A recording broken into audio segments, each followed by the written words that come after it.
আয়াতে কারিমা তেলাওয়াত করেছি, এই তেলাওয়াতকৃত আয়াতগুলোর উপরেই কিছু সংখ্যক আমি অল্প আলোচনা করব। আমরা সবাই যেন এই আয়াতগুলোর উপর আলোচনা শুনে আমরা নিজেরা আমল করতে পারি, আল্লাহ তাআলা সেই তৌফিক দান করুন। আল্লাহ পাক রব্বুল আলামিন তার পবিত্র কোরআন মাজিদের মধ্যে বলেন, কুল্লু নাফসিন যায়কাতুল মাউত। দুনিয়ার সমস্ত মানুষকে আল্লাহ রব্বুল আলামিন ডেকে বলতেছে, কুল্লু নাফসিন যায়কাতুল মাউত। প্রতিটা প্রাণীকে, প্রাণওয়ালা প্রতিটা বস্তুকে মৃত্যুর স্বাদ গ্রহণ করতে হবে। মানুষ থেকে নিয়ে শুরু করে জঙ্গলার হিংস্রবাদ পর্যন্ত, পশু পাখি কীট পতঙ্গ হাঁস মুরগি, অর্থাৎ এই পৃথিবীর মধ্যে যত জানওয়ালা, যত প্রাণওয়ালা মানুষ রয়েছে, যত প্রাণওয়ালা বস্তু রয়েছে, সকলকে মৃত্যুর স্বাদ গ্রহণ করতে হবে। এই দুনিয়ার মধ্যে কত শত সহস্র মানুষ বসবাস করে, শত বর্ণের শত ধর্মের মানুষ এই দুনিয়ার মধ্যে বাস করে, শত সহস্র মত পার্থক্যের মানুষ এই দুনিয়ার মধ্যে বসবাস করে। কিন্তু সবার জয়, যে যতই মতবিরোধ করুক না কেন, সবাই একটাই বেলায়, সবাই একমত, সবাই বিশ্বাস করে এই দুনিয়ার মধ্যে আমি চিরদিন থাকবো না। হিন্দু বিশ্বাস করে আমি পৃথিবীর মধ্যে চিরদিন থাকবো না। বৌদ্ধ বিশ্বাস করে আমি এই পৃথিবীর মধ্যে চিরজীবন থাকবো না। খ্রিস্টান, ইহুদি, নাসারা বিশ্বাস করে আমি এই পৃথিবীর মধ্যে চিরজীবন থাকবো না।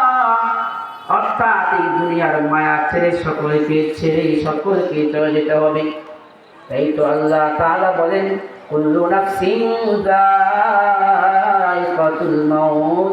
প্রতিটা প্রাণীকে মৃত্যুর স্বাদ গ্রহণ করতে হবে। সুতরাং আমি আপনি যে আল্লাহ তাআলার কাছে আমরা চলে যাব। আল্লাহ তাআলা অন্য আয়াতের মধ্যে বলেন, আফাহাসিবতুম আন্নামা খালাকনাকুম আবাসাও ওয়া আন্নাকুম ইলাইনা লা তুরজাউন।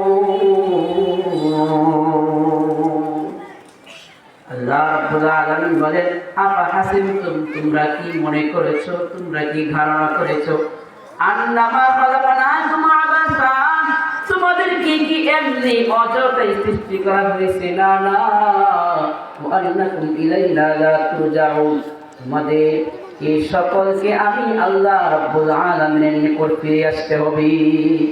মুসলমান বান্দার ভাইরা আমার, এই দুনিয়ার মধ্যে আমি আপনি বসবাস করতেছি দুনিয়াতে থাকার জন্য, দুনিয়াতে একটু সুখ স্বাচ্ছন্দ্যে বসবাস করার জন্য। সকাল থেকে নিয়ে সন্ধ্যা পর্যন্ত শুধু দৌড়াই আর দৌড়াই, কেমনে 2 টাকা বেশি ইনকাম করা যায়, কিভাবে বেশি সম্পদের মালিক হওয়া যায়, কত টেনশন পেরেশানির মধ্যে ব্যস্ত থাকি, কিন্তু একটা বার চিন্তা করি না মালাকুল মাউত আজরাইল আমার সামনে যখন চলে আসবে, আমি যেখানেই থাকি না কেন আমার এক মুহূর্ত ছাড় হবে না। আল্লাহ তাআলা বলেন, লিকুল্লি উম্মাতিন আজাল, প্রত্যেকটা মানুষের জন্য একটি নির্দিষ্ট সময় রয়েছে। ইদা জাআ আজালুহুম ফালা ইস্তাখিরুনা সাআতাও ওয়া লা ইস্তাকদিমুন। আল্লাহ তাআলা বলেন, মানুষ যখন ওই সময় নিকটবর্তী হয়ে যায়, চাই সে দোকানের মধ্যে থাকুক, চাই সে ব্যবসার কাজে ব্যস্ত থাকুক, চাই সে মসজিদের মধ্যে থাকুক, চাই সে ক্ষেতের মধ্যে কর্মরত অবস্থায় থাকুক, যেখানেই থাকুক না কেন, বিমানে থাকুক, সে যেখানে অবস্থান করে না কেন, তার ওইখানেই মৃত্যু হয়ে যাবে। সুতরাং আমাদের যে মৃত্যু হবে, আমরা যে আল্লাহ তাআলার নিকট ফিরে যাব, আমরা কি নিয়ে যাব, আমরা কি একবার ভেবেছি?